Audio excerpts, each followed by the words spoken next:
I work at the new Welcome Center in East Vancouver, where we serve more than 25,000 immigrants and refugees every year. November is a very special month to me because 2 years ago, I came to Canada as a refugee. I was one of the people that are getting help from the Welcome Center. I came to Canada because my country, Syria, was or is being destroyed by war right now. I am really amazed by the performance that we just heard. It's really amazing how music and art can symbolize people's experiences, sufferings, loss, tears. Lots of emotions are symbolized in one piece that brought us all to these nice and amazing feelings when we are recognizing the tremendous efforts that our brave men and women put to make this country as peaceful as it is right now. Syria, before the war, was a beautiful place. It was just like Canada. Actually, in fact, it's described as a small Canada in the Middle East in terms of the beautiful, diverse fabric of mosaic of community in our country, where we have a lot of ethnicities living together, and a lot of religions, and a lot of languages that are being spoken. In fact, I stand for the Syrian diversity. I come from a family where my father is an Arab from a Muslim family. My mother is an Armenian from a Christian family. Our family lives in a Kurdish neighborhood. And this is the reality in any Syrian neighborhood where we have everybody living together side by side from thousands of years until now. This all was disturbed by war. What is going on in Syria? Why are we witnessing the worst crisis since World War II now?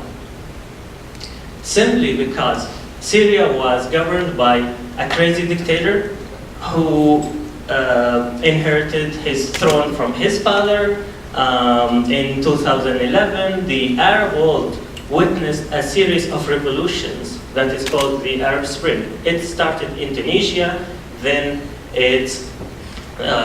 because of the domino effect, it continued on happening, and it happened in Egypt, in Libya, in Yemen, and so on. So us in Syria, Syrian people were inspired by what is happening in the Arab world, and we marched in the streets to demand our liberty and freedoms.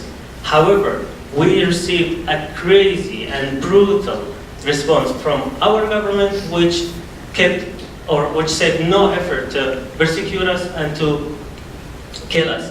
I want to share with you, being or working in the Center of Action, in the Welcome Center, that lots of people are having jobs right now. All the kids are in school right now. Lots of future lives that we saved together.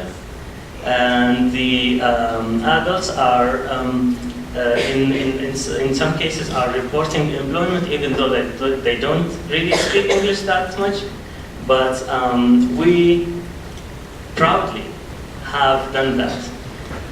We are maintaining the Canadian tradition of offering people's startovers, something that is a core foundation value of our country. And I'm so proud and happy to be on the front line, contributing to these efforts and making sure that people are having the same experience that I had fleeing the war in Syria, being a refugee in Lebanon, and being welcomed in Canada as a new Canadian, being able to share my experience with amazing people like you. Thank you so much for listening to me, and thank you so much for coming today with a Canadian spirit to recognize Remembrance Day, remembering that in Flanders Field they passed the torch to us, and to us the torch is education. And if I wanted you to come out with any idea that can stick in your head, I want you to know that each and every single one of you can do a lot. You can do a lot. You can't imagine the power that you have. You can go today and make something so simple, which is just telling your peers, your friends about this today, about the fact that you participated in the Remembrance Day ceremony, knowing and realizing that all of this wouldn't be able if it was for the sacrifices of a lot of people who gave their lives to us so we can live.